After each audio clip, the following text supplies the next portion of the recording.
The cream-coloured envelope sat on my kitchen counter like a ticking bomb. Another Norton family reunion invitation, another chance for my mother-in-law, Evelyn, to remind me of my greatest failure.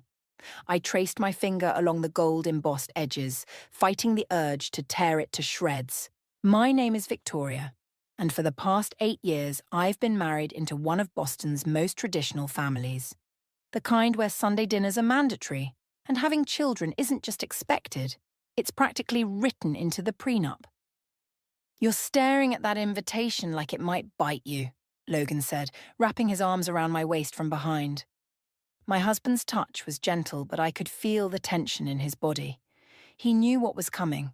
"Your mother called again this morning," I said, turning to face him. "She wanted to remind me about the reunion," as if the formal invitation wasn't enough. Logan's face fell slightly. "What did she say this time?" "Oh, you know Evelyn. She started with the usual small talk about Claire's new baby, then somehow managed to mention that all 4 of her bridge club friends became grandmothers this year."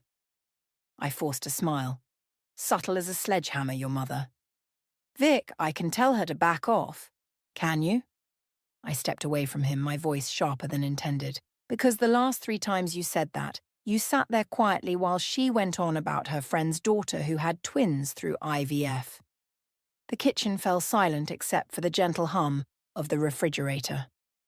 Logan ran his hands through his hair, his tell when he's frustrated. "It's complicated." "It's really not." I grabbed my coffee mug and walked to the sink, needing something to do with my hands. "Your mother thinks I'm defective because I haven't given her grandchildren. End of story." My phone buzzed on the counter. Lindsay's name flashed across the screen and my heart softened immediately.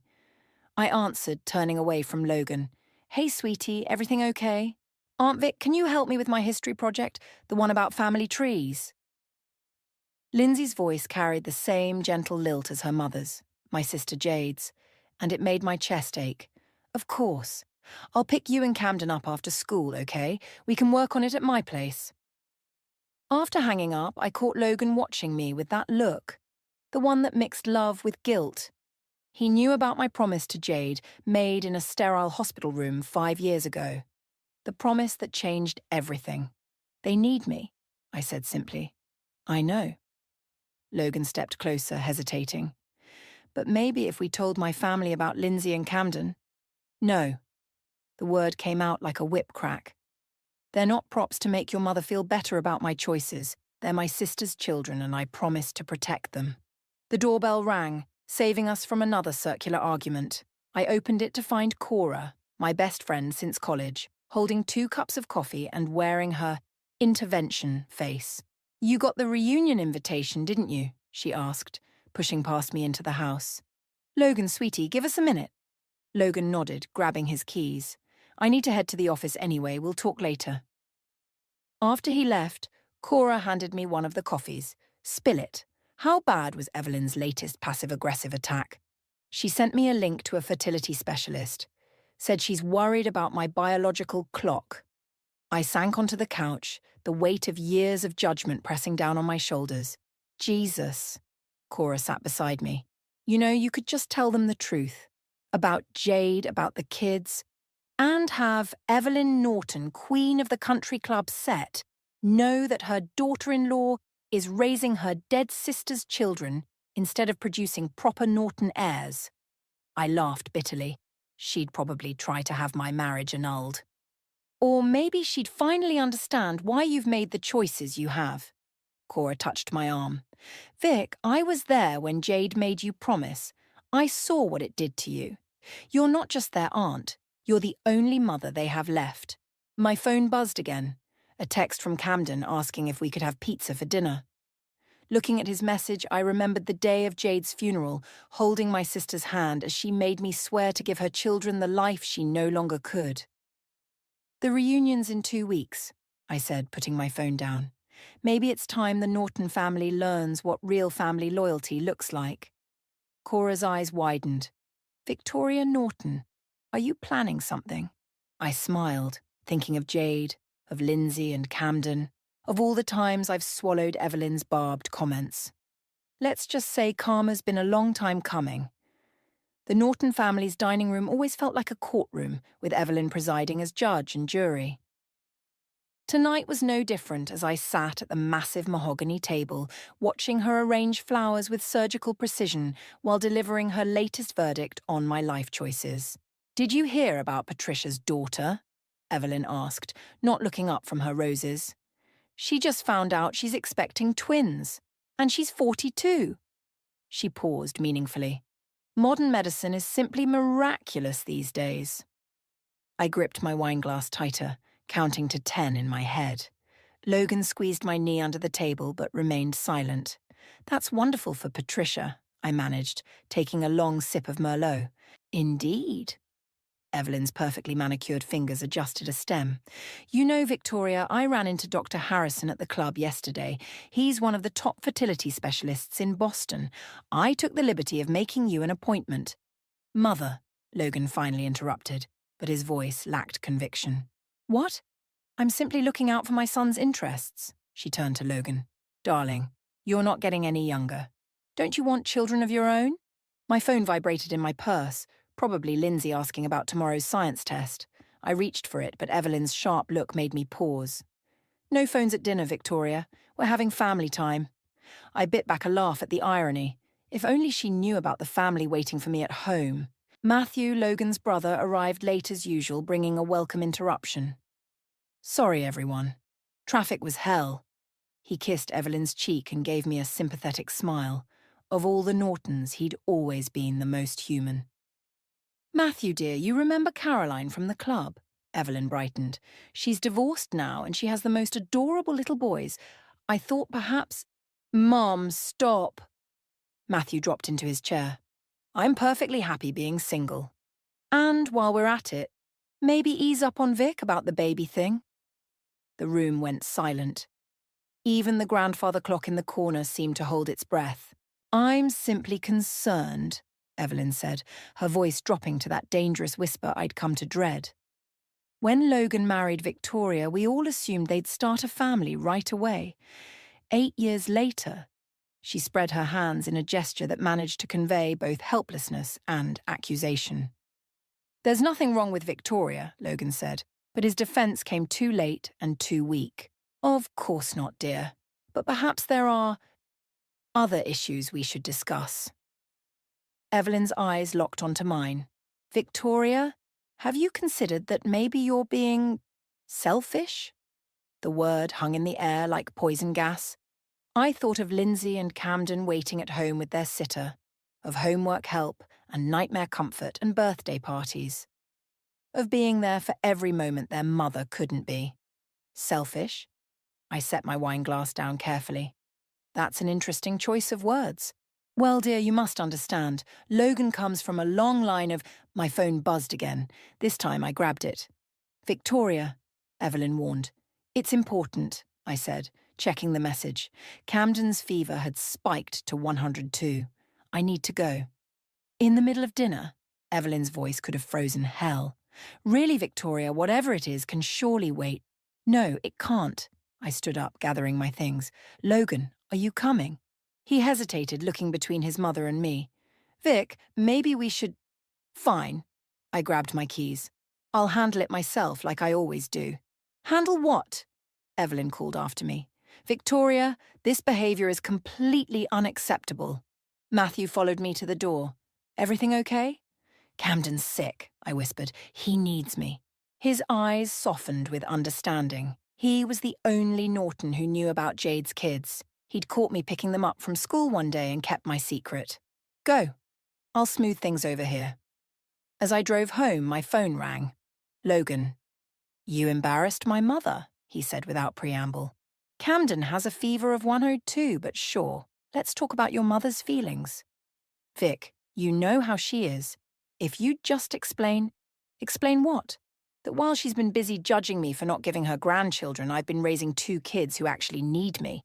That I made a promise to my dying sister. Maybe it's time we told them," he suggested quietly. I thought of Evelyn's smug face, of her constant criticism, of 8 years of judgment. "Oh, we will. But it'll be on my terms, not hers." "What does that mean?"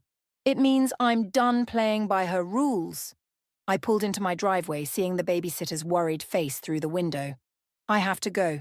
Your nephew needs me. I hung up before he could respond, already focused on the family that truly mattered. She actually made you a fertility appointment? Cora nearly spilled her latte in outrage. We were sitting in our usual corner of the coffee shop, away from prying ears. That woman has officially lost her mind. That's not even the worst part. I pulled out my phone, showing her Evelyn's latest text. She sent me this article about career women who wait too long this morning, right after I spent the entire night taking care of Camden's fever. How is he, by the way? Better. Finally got his temperature down around 3 a.m. I rubbed my tired eyes. Logan didn't come home until after midnight. Said he had to smooth things over with his mother. Of course he did. Cora's voice dripped with sarcasm. Heaven forbid Evelyn's delicate sensibilities get bruised while your nephew was sick. My phone rang. Lindsay's ringtone. Hey, sweetie, everything okay? Aunt Vic, can you pick me up early? There's this stupid mother-daughter tea thing at school and I can't. Her voice cracked. My heart squeezed. I'll be there in 20 minutes. We'll get ice cream instead, okay? After hanging up, I met Cora's knowing look. Mother-daughter tea? Yeah. I started gathering my things. These events are always hard on her. Last year, some kid asked why her mum never comes to anything, and she had a panic attack in the bathroom. And meanwhile, Evelyn's out there acting like you're some selfish monster for not having kids. Cora shook her head. Vic, you need to tell them. Not for Evelyn's sake, but for Lindsay and Camden. They deserve to be acknowledged. I know. I sighed, remembering Jade's last days. It's just complicated. Jade was so private about her illness. She didn't want anyone's pity, especially not for the kids. But she's gone, honey. And those kids are your family now. The Nortons should know, especially Logan's mother. Maybe then she'd understand why you've made the choices you have. My phone buzzed with a text from Logan. Mom wants us all at dinner again tonight. Please come. I'll make it up to you. Perfect timing, I muttered, showing Cora the message. Go to the dinner, she said, surprising me. But this time, don't let Evelyn walk all over you. Stand up for yourself. And for those kids. An hour later, I sat in my car outside Lindsay's school, watching her walk toward me with slumped shoulders. At 14, she looked so much like Jade it hurt sometimes. Hey, she said, sliding into the passenger seat. Her eyes were red. Hey, yourself. I handed her a tissue. Want to talk about it? Not really. She wiped her eyes. Can we just get that ice cream? At the ice cream parlor, watching Lindsay demolish a triple chocolate sundae, I made a decision. The Norton family reunion is next weekend. She looked up, spoon halfway to her mouth. Oh, are you going? We're going, I corrected. You and Camden both. Her eyes widened. Really? But I thought... does Mr. Logan's family even know about us? They will. I reached across the table, squeezing her hand. It's time they knew about their amazing niece and nephew, about your mom, about everything. What if they don't like us? Then that's their loss. I felt stronger just saying it, but you and Camden are part of my family, and I'm done pretending otherwise. My phone rang again. Logan. Are you coming to dinner tonight? He asked without preamble. Yes, I said, watching Lindsay scrape the bottom of her sundae bowl. But we need to talk first, really talk, about the reunion, about your mother, about everything. Vic, no, Logan, I mean it. Either we do this my way, or I'm done playing happy families with your mother while my real family stays hidden. The line went quiet for a moment. Okay, he finally said. We'll talk. After hanging up, I looked at Lindsay. How about we grab Camden and have a movie night? I think we could all use one. She smiled. Jade's smile. Can we watch Mum's favourite? Princess Bride. Always. Driving home, I thought about Evelyn's perfectly arranged dinner parties, her carefully curated image of family perfection. By this time next week, that image would be shattered. The thought should have scared me, but instead I felt lighter than I had in years. My phone buzzed with another text from Evelyn. Wearing that navy dress tonight would be more suitable than the black one from last time. More maternal. I actually laughed out loud. Let her obsess over dresses and appearances. Soon she'd learn what real motherhood looks like. Messy, complicated, and more beautiful than her perfect roses could ever be. The Norton family reunion buzzed with perfectly orchestrated chaos. Evelyn had outdone herself, transforming her sprawling backyard into something from a magazine spread. White tables dotted the lawn, each topped with fresh peonies and pristine tablecloths that probably cost more than my monthly grocery bill. "You're late," Evelyn said by way of greeting, eyeing my simple blue dress with barely concealed disappointment. "And you didn't wear the outfit I suggested." I was busy. I glanced at my watch. Right on time, actually. "Logan's parking the car." "Well, Patricia's daughter is here. The one expecting twins. I thought you two might have lots to discuss. Actually," I cut her off, "I have someone I'd like you to meet." I turned toward the garden gate where Matthew was walking in with Lindsay and Camden. We'd arranged for him to bring them, knowing I'd need the support. Evelyn's perfectly penciled eyebrows drew together. "Who are these children?" Before I could answer, Logan appeared beside me, freezing when he saw the kids. We'd discussed this moment for days, but seeing it actually unfold had him looking pale. "Everyone," I called out, my voice carrying across the yard. The casual chatter died down as faces turned toward us.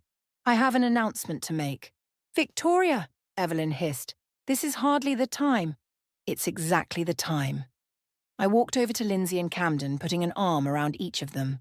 "I'd like you all to meet my niece and nephew, Lindsay and Camden Hunter, my sister Jade's children." The silence was deafening. I could practically hear the gears turning in Evelyn's head. "I don't understand," she finally said. "What are they doing here?" "They're here because they're family. My family." I squeezed the kids' shoulders. "For the past 5 years since my sister passed away, I've been raising them." A gasp rippled through the crowd. Patricia's pregnant daughter had the decency to look embarrassed about their earlier conversation. 5 years? Evelyn's voice rose an octave. "You've been raising children for 5 years and never thought to mention it. You never asked." I met her gaze steadily. "You were too busy arranging fertility appointments and sending me articles about biological clocks to notice I was already a mother." Logan stepped forward. "Mother, I can explain." "You knew about this?" Evelyn turned on him. "You knew she was raising someone else's children instead of giving us proper grandchildren." Camden flinched at her words. I felt a surge of protective anger. "Proper grandchildren?" I laughed, but there was no humour in it. "These are proper children, Evelyn. They're smart and kind and brave. They lost their mother when they were too young, and instead of showing an ounce of compassion or interest in their lives, you've spent years treating me like I'm defective." "I think," Matthew interrupted, "we should all sit down and discuss this calmly." "Discuss what?" Evelyn's voice was shrill. "How my daughter-in-law has been living a lie? How my son has been complicit in this deception?" "The only deception," I said quietly, "was pretending your approval mattered more than my promise to my dying sister." Lindsay spoke up then, her voice small but clear. "Our mum made Aunt Victoria promise to take care of us. She's been amazing. She never misses a school event or a soccer game or—" "That's enough," Evelyn snapped. "This is a family matter." "They are family," I shouted, surprising even myself. "They're more family than you've ever been. While you've been planning dinner parties and judging my life choices, I've been helping with homework and handling nightmares and trying to fill the hole their mother left behind." The party had gone completely silent. Even the birds seemed to be holding their breath. "Logan," Evelyn appealed to her son, "surely you can't approve of this situation." Logan looked between his mother and me, then at the kids. Something in his expression shifted. "Actually, Mother, I do approve. Victoria's been an amazing mother to Lindsay and Camden." "I'm sorry we didn't tell you sooner, but given your attitude, can you blame us?" Camden tugged at my sleeve. "Aunt Vic, maybe we should go—" "No," I said firmly. "We're not going anywhere. This is a family reunion and we're family." Evelyn's face had gone from red to white. I need a moment. She turned and walked stiffly toward the house. Well, Matthew said into the awkward silence, who wants some punch? Kids? As he led Lindsay and Camden toward the refreshment table, Logan touched my arm. That was brave. That was necessary, I corrected him, watching Evelyn's retreating back. And we're just getting started. The truth was finally out, and like a summer storm, it had cleared the air, but left destruction in its wake. Now we'd see what grew from the wreckage. The aftermath of my announcement settled over the reunion like an uncomfortable fog. Small clusters of relatives huddled together, whispering behind their punch cups while stealing glances at Lindsay and Camden. Did you see how fast Evelyn bolted? Matthew handed me a glass of wine. I thought she was going to leave skid marks on that precious lawn of hers.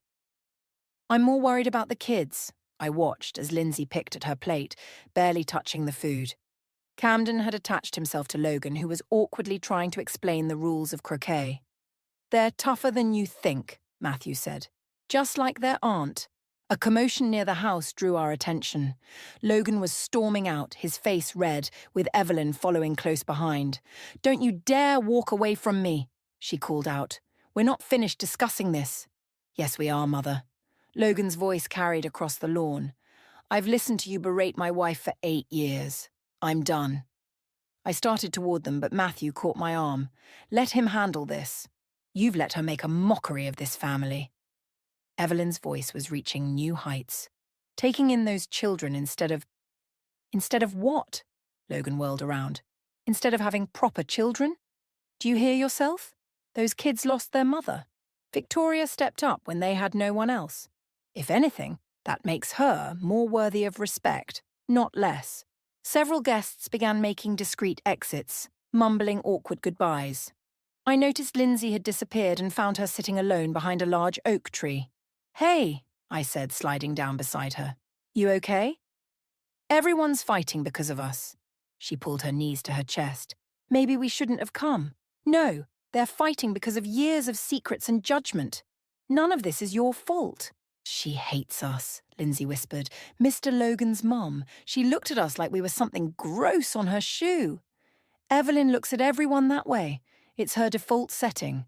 I bumped her shoulder playfully, earning a small smile. Victoria. Evelyn's voice made us both jump. She stood there, impeccable despite her earlier exit, looking down at us with an unreadable expression. A word, please. I squeezed Lindsay's hand before standing. Stay here, okay?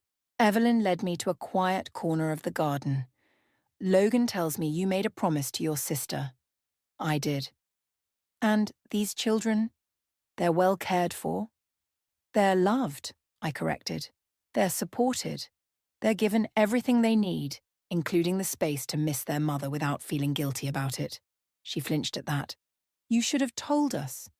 Would it have made a difference? Would you have stopped pushing me about having babies if you knew I was already raising 2? They're not, she paused, choosing her words carefully. They're not actually your children. No, they're not. They're my sister's children who I love as my own. And if you can't understand that kind of love, then I feel sorry for you. Don't patronize me, she snapped. I've raised children. I know about love. Do you? Because from where I'm standing, you've spent years trying to force your son and me into some perfect mold instead of seeing what was right in front of you. A crash from the lawn interrupted us. Camden had knocked over a croquet wicket, sending several glasses shattering. Before I could move, Logan was there, helping him clean up, making him laugh about it. He's good with them, Evelyn said quietly, watching her son. He is. When you're not around to make him second-guess everything. She turned to me sharply. That's unfair, is it? Logan loves those kids, but he's spent 5 years hiding that love because he was afraid of your reaction. And look, he was right to be afraid. I need time to process this. Take all the time you need, but understand something, Evelyn. Those kids are my family. They're not going anywhere, and neither am I. As if on cue, Camden came running over. Aunt Vic! Uncle Logan says we can have ice cream, can we? I caught Logan's eye across the lawn. He gave me a small nod, a silent acknowledgement of the shift in our world. Sure, buddy. But maybe we should head home for it. It's been a long day. Victoria? Evelyn called as we turned to leave. The children, perhaps they could come to Sunday dinner next week. I studied her face, looking for signs of manipulation but finding only uncertainty. We'll think about it. Walking back to where Lindsay still sat under the tree, I felt lighter somehow.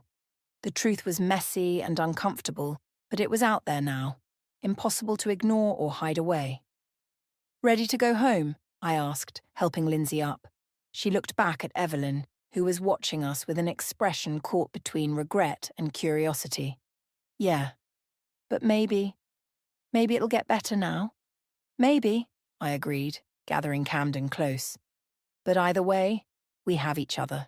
3 days after the reunion, I found myself staring at another text from Evelyn. The children's rooms at my house could use updating. What colours do they prefer? She's trying, Logan said, reading over my shoulder as he made coffee. In her own way. By redecorating? That's such an Evelyn solution. Throw money at it until it feels less uncomfortable. The doorbell rang before Logan could respond. I opened it to find Evelyn herself standing there, looking oddly uncertain in a casual sweater set. Casual for her, anyway. I brought breakfast, she said, holding up a bag from the fancy bakery she loved. And an apology. Logan nearly dropped his coffee mug. I stepped aside to let her in, catching sight of Lindsay frozen at the top of the stairs, watching with wide eyes. The kids are getting ready for school. Oh. Evelyn set the bag down on the kitchen counter. I suppose I should have called first. That would have been nice, yes. I started pulling plates from the cabinet, more for something to do than anything else. Camden, your backpack is still in the living room. Lindsay called up the stairs, then froze when she saw Evelyn. Oh. Good morning. Good morning, Lindsay. Evelyn's voice was softer than I'd ever heard it. I brought croissants, if you'd like one before school. Lindsay looked at me questioningly.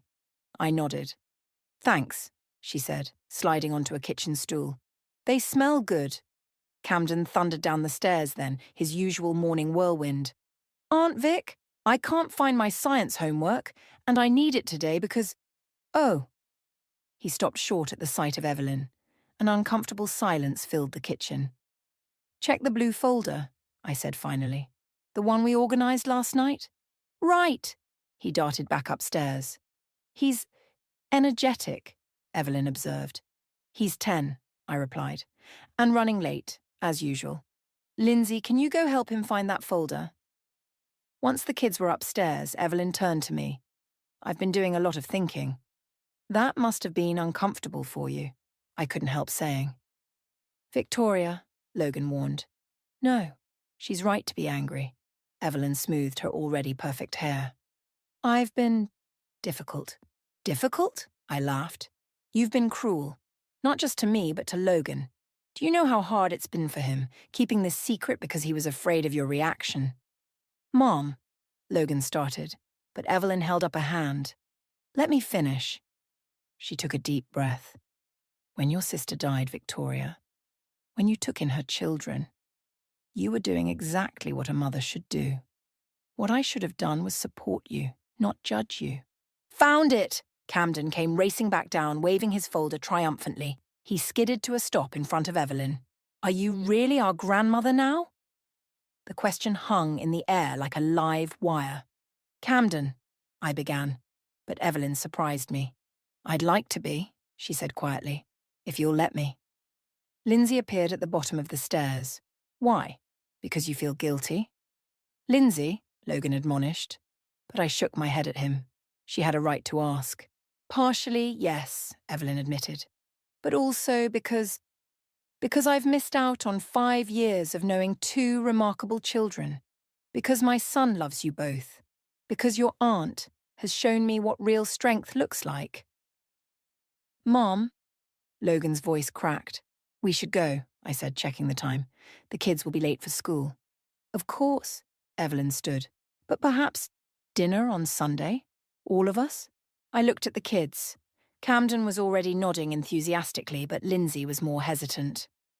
Can we think about it? Lindsay asked. Of course you can. Evelyn smiled. A real smile, not her usual social mask. Take all the time you need. As I drove the kids to school, Lindsay was unusually quiet. "What are you thinking?" I asked. "Do you trust her?" she asked. "After everything?" I thought about Evelyn's careful armour, about how it had cracked when Camden called her grandmother. "I trust that she wants to try," I said finally. "Sometimes that's all we can ask for." "Mom would have hated her," Lindsay said, then laughed a little. "Oh, absolutely. But your mom also believed in second chances." "Yeah." Lindsay looked out the window. "Maybe we could try Sunday dinner, just once." My phone buzzed with another text from Evelyn.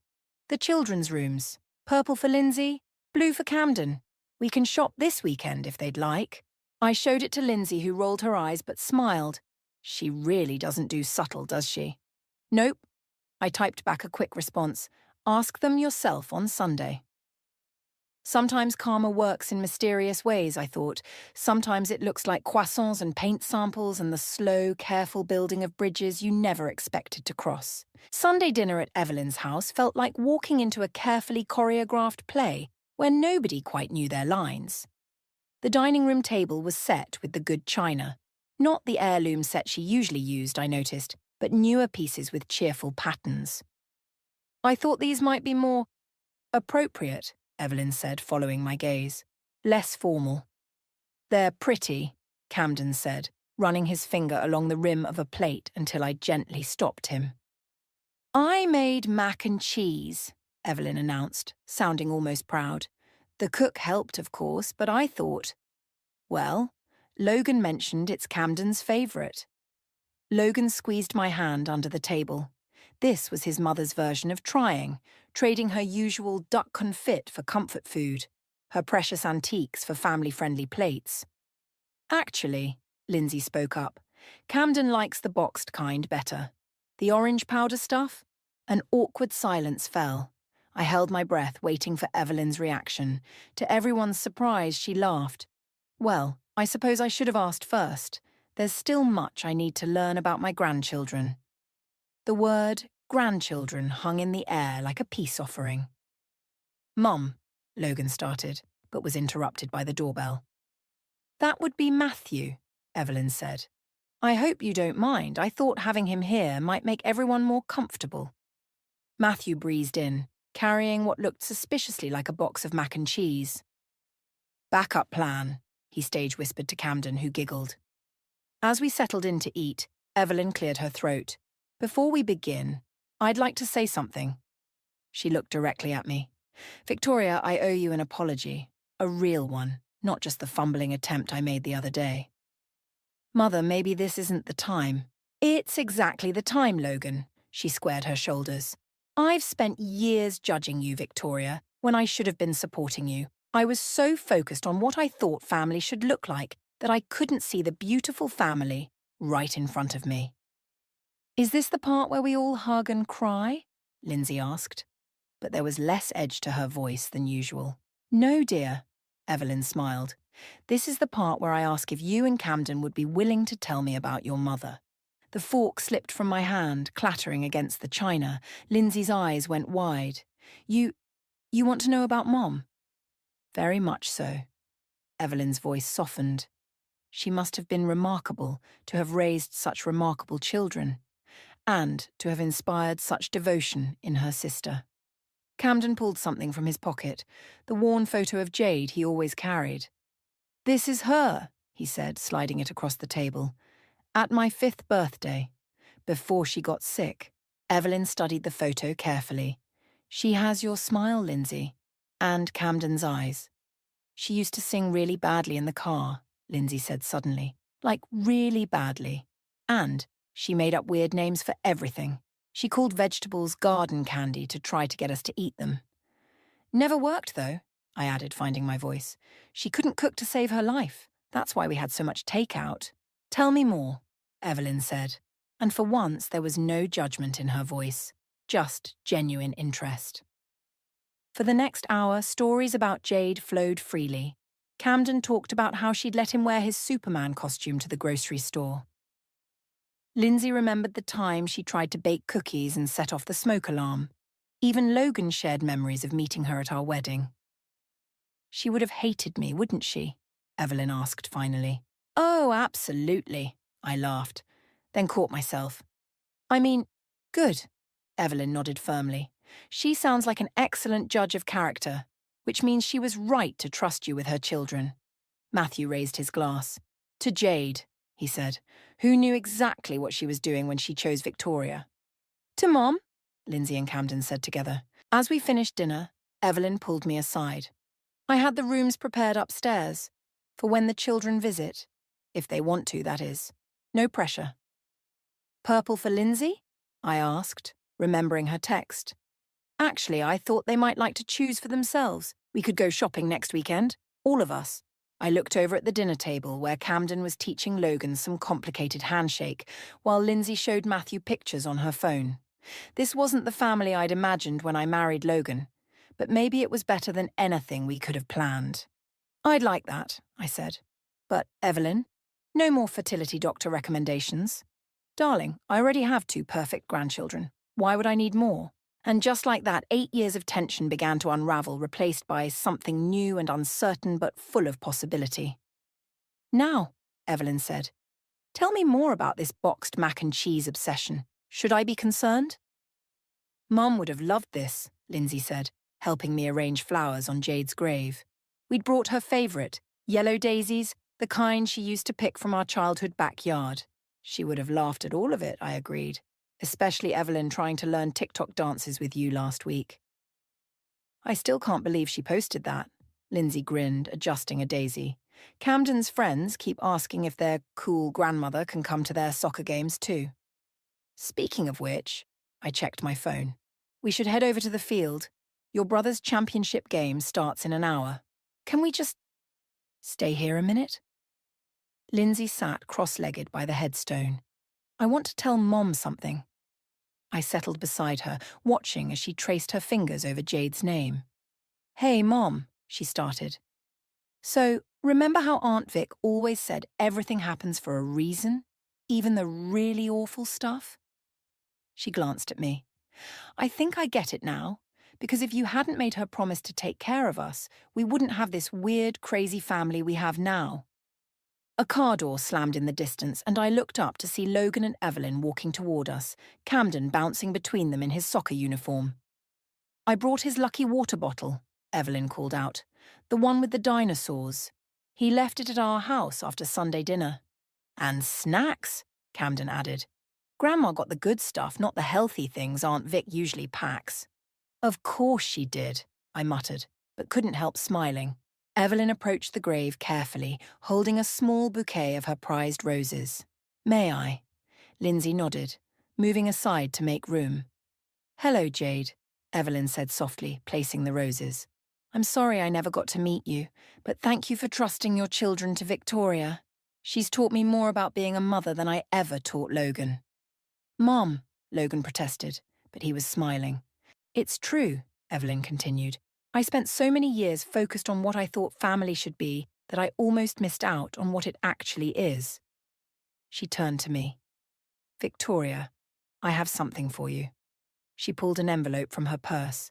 Inside was a legal document, adoption papers. I had my lawyer draw these up, she explained. Only if you want to, of course. But this would make everything official. The children would legally be yours while still honouring Jade's memory. We already talked about it, Lindsay said quickly. Camden and me. We want it. I looked at the papers through blurring eyes. But I thought, we have guardianship already. Yes, but this is different. Evelyn squeezed my hand. This makes you their mother in every way that matters. Legally and officially, not just in your hearts. Can we still call you Aunt Vic sometimes, though? Camden asked anxiously. When we want to. Of course you can, buddy. I pulled him close. I'm whatever you need me to be. You're our mom, Lindsay said firmly. Our second mom. And Mom would be happy about that? Logan knelt beside the grave. Jade, I promise we'll keep taking care of them. All of us. Together. Even if it means more boxed mac and cheese, Evelyn added, making everyone laugh. We should get going, Logan said, checking his watch. Big game to win. As everyone headed back to the cars, I lingered for a moment. You'd love this, Jade, I whispered. Your kids have so many people loving them now, even if one of them is your worst nightmare. A country club mom who thinks designer labels are a food group. A warm breeze rustled the flowers and I could almost hear Jade's laugh. "Aunt Vic!" Camden called. "Come on, I need my lucky charm there." "Coming." I touched the headstone one last time. I kept my promise, sis, and somehow it gave me everything I never knew I needed. At the soccer field, I sat between Lindsay and Evelyn, watching Camden race across the field. Logan was down by the sidelines, cheering embarrassingly loud. Matthew showed up at halftime with ice cream for everyone, even though Evelyn complained about the mess. "Hey," Lindsay nudged me, holding up her phone. "Look what I found." It was an old photo of Jade and me as kids, covered in mud from trying to make a garden. We were laughing, arms around each other, not caring about the mess. "Mom wrote something on the back," Lindsay said, turning the phone. "In Jade's messy handwriting, sisters by blood, best friends by choice." "Perfect timing finding that today," I said. Lindsay smiled, Jade's smile. "Nothing's really perfect.